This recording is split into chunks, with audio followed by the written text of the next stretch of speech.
Thanks a lot for coming to my school today. No problem, Nate. I promise to exercise and eat right. Don't forget 60 minutes of play a day, right? And I'll grow up to be big and strong like you. Absolutely. And play in the NFL. Yes, sir. And be drafted #1. Maybe. And become the starting quarterback of the Panthers. Okay. You can be my backup. Excuse me? And make Panthers fans forget about you. What? And become your mom's favorite player. Whoa. I'm just loosening my arm.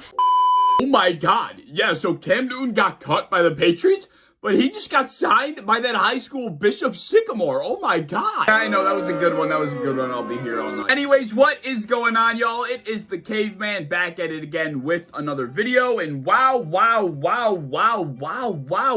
Yes, the 53-man roster deadline is today, but I did not expect this craziness to be going down. This is ridiculous. Before I talk about it, though, Mott's Applesauce, you guys know how I like to roll around here. If you're ever hungry, thirsty, whatever it might be, Mott's Applesauce will satisfy whatever you need to satisfy. Mott's, you will see these videos one day. I promise you that. But wow, I mean, Cam Newton cut by the New England Patriots. Nobody saw this coming on the outside, and nobody even saw this coming on the inside either, per some reports. So there are a lot of different things that played into Cam Newton ultimately getting released. He was not going to be a backup behind Mac Jones, behind a rookie. I mean, it's just not Cam Newton. He's not going to be a backup quarterback, certainly behind a rookie. Maybe behind someone else that's been in the league a couple of years, but not behind somebody that's never played an actual regular season game. So there's that. Of course, the fact that Cam Newton just got simply outplayed by Mac Jones in the preseason. Mac Jones was rated 92.2 by PFF in the preseason, and that was the highest grade. I mean, he played lights out. I mean, and it does scare me, but I'll get to that in a second. So Cam Newton did not want to be benched. He does not want to be a backup behind a rookie. Cam Newton got outplayed. Not to mention, Cam Newton had that whole misunderstanding shit with the COVID. I don't know, where he went out of town or something when he shouldn't have, and he got tested somewhere else when he shouldn't have.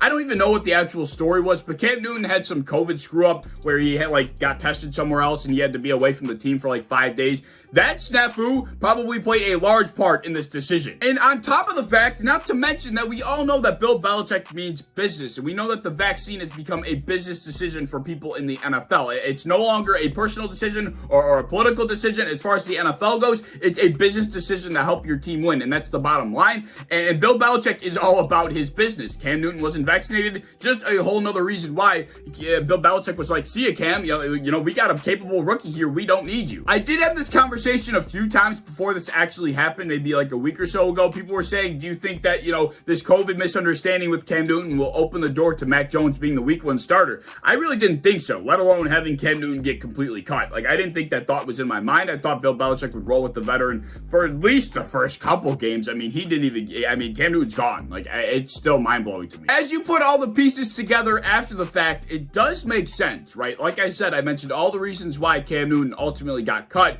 And the puzzle pieces fit. It all comes together and paints a perfect picture. You're not going to do what you have to do to help your team out, which is being vaccinated. Like I said, it is a business decision at the end of the day. If you're not going to do that, that's strike number 1. If you're going to, have a misunderstanding and have to be away from the team for 5 days, that's strike number 2. And then you're getting outplayed by the rookie in preseason, completely outplayed by the rookie in preseason. I mean, that's just strike 3, and you're out of here, Cam Newton. And he wasn't going to be a backup, like I said. So now he's off to be a free agent. Where will he land? That's a whole nother conversation. People are saying that Cam Newton could be the backup behind Lamar Jackson in Baltimore. Maybe he'll go to Indianapolis because they're having quarterback problems with Carson Wentz being injured. I don't know if they want to throw Jacob Eason right in. Maybe they'll bring in Cam Newton. I don't know where Cam Newton is going to end up, if he ends up anywhere. But yeah, that was a crazy development that happened this morning. But let me talk about the effects that it has on the rest of the division and the rest of the conference at that. Oh my God, my allergies are acting up. But anyway, like I mentioned earlier, Mac Jones was rated the highest rookie quarterback in the entire preseason at 92.2 by PFF.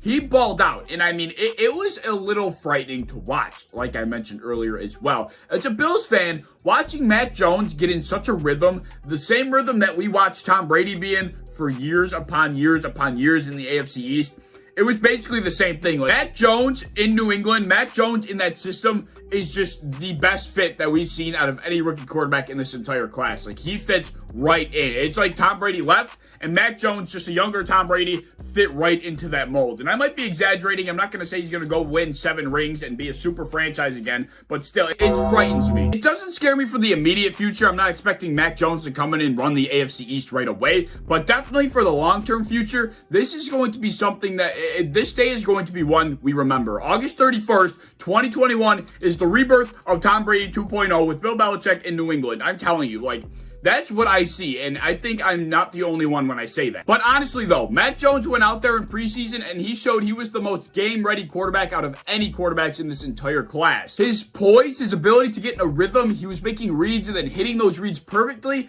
He was in such a groove each game he played in. Each snap, he just looked like he was commanding the offense for like the 900th time in his career when it was just the preseason, and he's never even been in an NFL game before. The thing that scares me the most about Mac Jones, and that's what reminds me of Brady the most, is the fact that he was not making mistakes. He doesn't have to worry about getting hit all that often because he really wasn't getting pressured, and the way that he was playing, he was getting the ball out so fast, he doesn't have to worry about that. His ability to just methodically drive down the field without making a single freaking mistake and just drive the ball down your throat, and really the defense can't do anything about it. It was very Tom Brady-esque. I'm not saying he's going to turn into Tom Brady, but it definitely scares me as a Bills fan to know that Bill Belichick might have found a quarterback that fits his system so damn perfectly like Tom Brady used to. Cam Newton obviously didn't fit that system. Cam Newton obviously sucked, but still, Mac Jones fits it, and I would be lying if I told you I wasn't a little weary of what could be brewing over in New England. Does this mean that we could possibly drop a game to the Patriots? Like, I think if there was a team that the Bills were going to drop a game to, it would be the Patriots, regardless of if Cam Newton or Mac Jones was starting.